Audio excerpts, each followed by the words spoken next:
राम ने स्वयं माता जानकी को वनवास दिया? हाँ, सीता माता का इतना घोर अपमान? करुणा के सागर कहलाने वाले प्रभु श्री राम इतने कठोर? हम दिन रात जिनकी आराधना करते हैं वे इतने निष्ठुर? माता सीता के बिना श्री राम का चरित्र क्या है? माता जानकी के बिना रामायण में रस ही क्या रह जाता है? अकेले राम नाम से मुक्ति कैसे मिल सकती है? मोक्ष कैसे मिल सकता है? माता जानकी का त्याग करने वाले पत्थर से भी अधिक कठोर। हाँ, राम का नाम कभी नहीं लेंगे। आज के बाद हम कभी रामायण नहीं गाएंगे। अयोध्या में आना ही हमारी भूल थी, अब हम एक पल भी नहीं रुकेंगे। चलो भैया। सुनो सुनो मुनि कुमारों, हमारी बात तो सुनो। नहीं, हमें अब कुछ नहीं सुनना।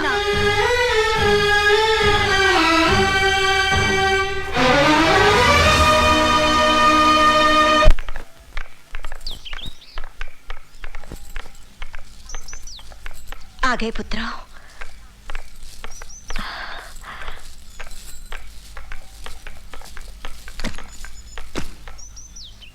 क्या हुआ लाओ? होना क्या है?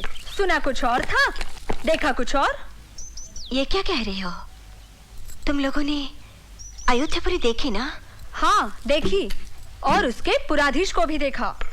तुम लोगों ने प्रभु श्री राम के दर्शन किए? हाँ कर लिए। वे कुशल पूर्वक तो है ना? उन्हें क्या कष्ट हो सकता है माँ? प्रेम से खाते हैं, आराम से रहते हैं, बड़े प्रसन्न हैं। माँ, राम का नाम लेने से तुम इतनी प्रसन्न क्यों हो जाती हो? इसलिए कि वे देव स्वरूप हैं। मुझे ही नहीं, उनका नाम लेने से सबको आनंद मिलता है। पहले हम भी ऐसा ही सोचते थे। वे पुरुषोत्तम हैं, सर्वगुण संपन्न हैं, आदर्श की मूर्ति है। किंतु उन्हें देखकर और उनसे मिलकर हमारे भ्रम का दर्पण टुकड़े टुकड़े हो गया। माँ, ऐसे क्यों कह रहे हो पुत्र? क्या उन्होंने तुमसे कुछ कहा? तुम्हारा अपमान किया? नहीं माँ, किंतु यदि वे हमारा अपमान भी करते तो इतना दुख नहीं होता जितना दुख ये जानकर हुआ कि उन्होंने माता जानकी का परित्याग करके उन्हें वन में भिजवा दिया। उस समय वे गर्भवती थी। राम ने ऐसा काम कैसे किया माँ? इसका कोई विशेष कारण होगा। अभी तुम बालक हो, नहीं समझोगे। क्या कारण रहा होगा माँ? इतना बड़ा अन्याय करने पर भी तुम उन्हीं का पक्ष ले रही हो। सुनकर हमें इतना दुख हुआ है। माता जानकी पर क्या बीती होगी? क्या पता वे जीवित भी है या नहीं। राम अन्यायी है, अधर्मी है। नहीं, नहीं, ऐसा न कहो, ऐसा न कहो। वे बड़े हैं, महान है, महापुरुष है। हाँ, महापुरुष, बड़े, महान, किस बात में? देह में, कद में या आयु में? सीता माता का परित्याग करने वाले कठोर राजा राम के लिए हमारे मन में कोई मान नहीं है। अब हमारे मुख पर उस अन्याय का नाम कभी नहीं आएगा। अब हम रामायण का गायन नहीं करेंगे, कभी नहीं करेंगे। राम पापी है माँ, पापी। नहीं, चुप करो।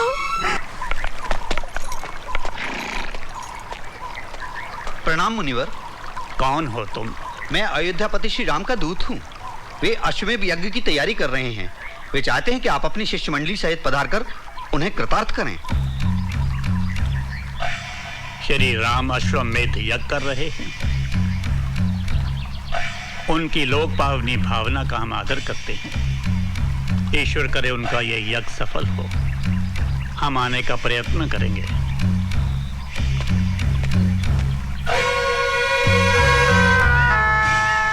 प्रणाम मुनिवर। बहुत चिंतित दिखाई देती हो बेटी, क्या बात है? मुनिवर, ये बताइए, यदि धर्मपत्नी पास में नहीं हो तो अश्वमेध यज्ञ किया जा सकता है क्या? नहीं बेटी, अश्वमेध यज्ञ ही क्या, कोई भी यज्ञ पत्नी के बिना नहीं किया जा सकता।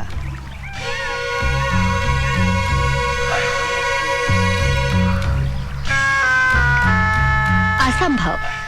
किसी भी ब्रह्मचारी को अथवा पत्नी विहीन गृहस्थ को यज्ञ करने का अधिकार नहीं है।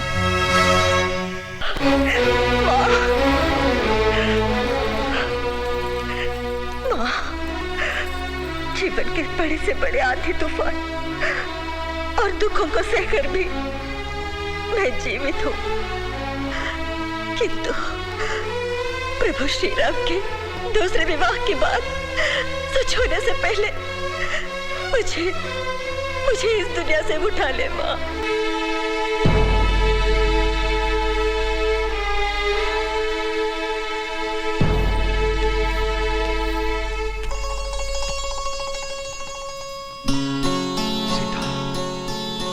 सीता, सीता,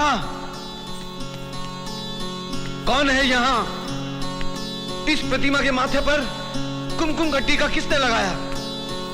कौन है यहाँ? सीता, सीता, सीता, मैं जानता हूं तुम यहीं कहीं हो।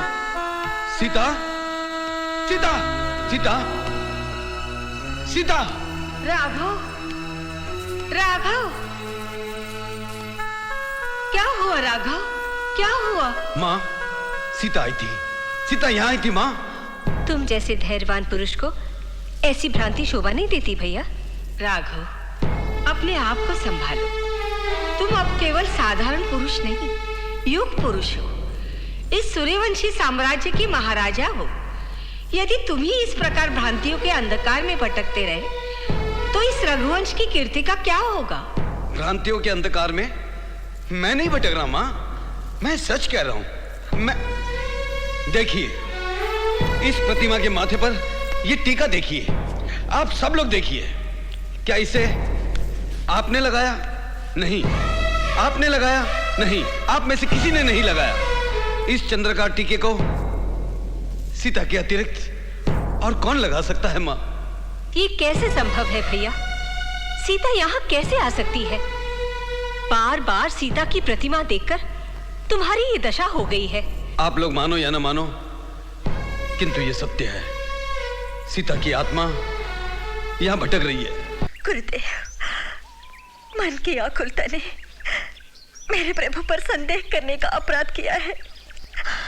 मेरी बुद्धि भ्रष्ट हो गई थी। मैं प्रायश्चित करूंगी। मुझे मेरे पाप का निवारण बता दीजिए गुरुदेव। यदि तुम एक व्रत का पालन करो तो तुम्हें इस पाप से मुक्ति भी मिल जाएगी और शांति भी। मैं अवश्य करूंगी। आप बताइए गुरुदेव। इसे नवरात्र व्रत कहते हैं। इसमें उपवास रखते हुए श्रद्धा और भक्ति पूर्वक दुर्गा माता की आराधना करनी पड़ती है। उन्हें शतदल कमल के फूल चढ़ाने पड़ते हैं। किंतु बेटी, यदि पूजा में कोई विघ्न पड़ा तो ये व्रत हानिकारक भी हो सकता है। मैं प्रयत्न करूंगी गुरुदेव कि मेरे व्रत में कोई विघ्न ना पड़े। किंतु शतदल कमल कौन लाएगा? हम है ना माँ। शतदल कमल ही क्यों, हम सहस्त्रदल कमल लेकर आएंगे। पुत्री, ऐसे वीर पुत्रों के होते हुए तुम क्यों चिंता करती हो? कुश, अपनी माता के व्रत के लिए पुष्प लाने का कार्य तुम्हारा है। गुरुदेव, क्या माँ की सेवा का यह कार्य भैया ही कर सकते हैं, मैं नहीं? पुत्र लव, कितनी बड़ी बात कह दी तुमने। क्या मैं तुम्हारी मातृ भक्ति से परिचित नहीं हूं? किंतु तुम्हारा पालन करने वाला कर्तव्य दूसरा है। मुझे आज ही भरद्वाज आश्रम के लिए प्रस्थान करना है। तेरे लौटने तक इस आश्रम की सुरक्षा का भार तुम्हारे कंधों पर है। अच्छा गुरुदेव। यह यज्ञ हमने प्रजा की सुख शांति और संपन्नता की कामना से किया है। आज इस यज्ञ की पूर्णाहुति के लिए हम यह अश्व देश देशांतर में भ्रमण के लिए मुक्त करते हैं। यदि किसी को अपने बाहुबल पर मान हो तो वह इसे पकड़े और अयोध्या की सैन्य शक्ति को अपनी वीरता का परिचय दे, अन्यथा हमारा अधिपत्य स्वीकार करे। प्रभु श्री रामचंद्र की, प्रभु श्री रामचंद्र की। इस अश्व की रक्षा का भार हम अपने अनुज शत्रुघ्न को सौंपते हैं। कुमार शत्रुघ्न की, प्रभु श्री रामचंद्र की, प्रभु श्री रामचंद्र की, प्रभु श्री रामचंद्र की।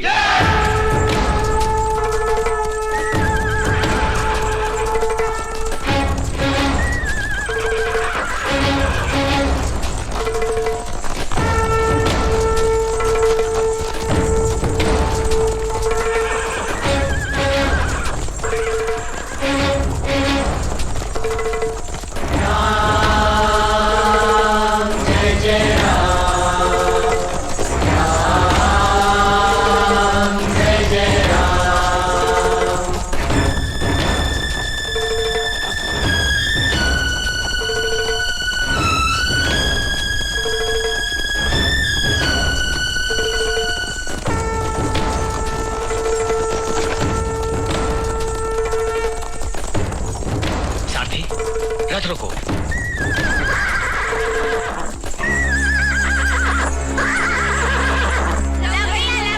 बड़ा अनोखा जानवर है। जानवर नहीं, बाघ। बाघ नहीं, सिंह। हाँ, बड़े बड़े बालों वाला। जानवर, बाघ, सिंह, क्या कह रहे हो तुम लोग? वो देखो। अच्छा,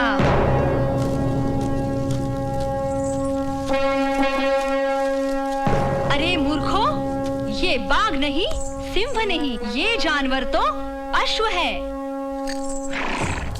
अरे, ये रामचंद्र जी का यज्ञाश्व है। ये अश्व कौशल्यानंदन श्री रामचंद्र का है।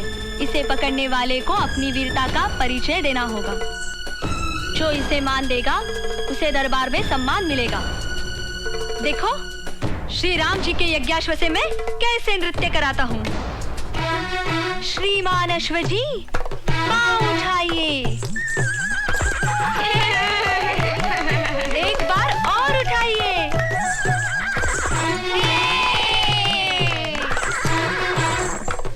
अब हमें प्रणाम कीजिए।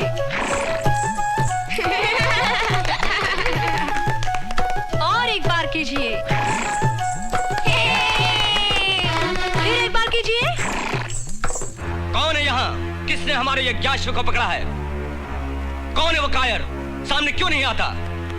यज्ञाश्व जी, आप मेरे साथियों का मनोरंजन कीजिए, मैं अभी आता हूँ।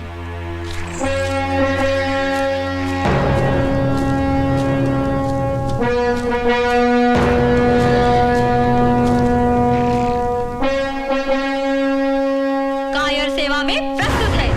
तुमने ही हमारे यज्ञाश्व को पकड़ा है? जी हाँ। ये तुम्हारा अज्ञान है मुनि कुमार। संभव था तुम इसका परिणाम नहीं जानते। ये हमारा अज्ञान नहीं, आपका अभिमान है, क्योंकि परिणाम की चिंता वीर नहीं कायर किया करते हैं। मुनि कुमार, अभी तुम्हारे दूध के दांत भी नहीं गिरे हैं और बातें बनाने से कोई वीर नहीं हो जाता।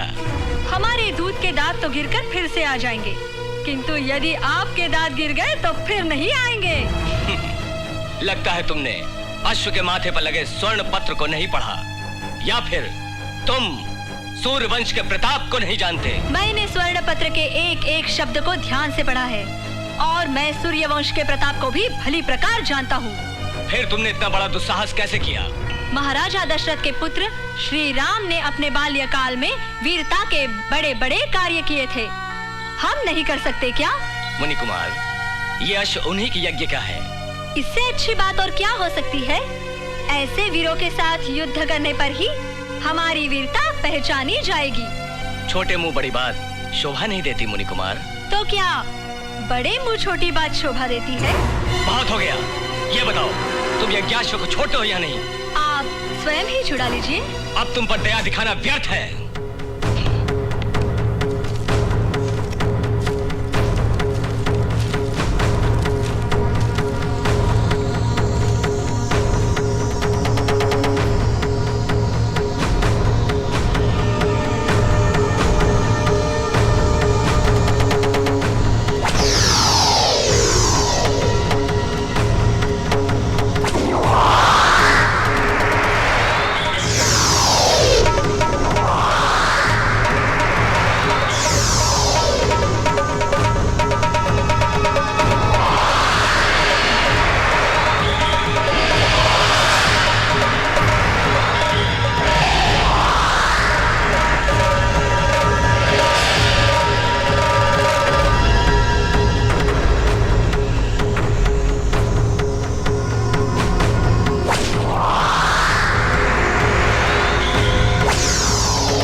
ये बालक तो बहुत बड़ा वीर लगता है। क्षत्रियों का साहस है इसमें।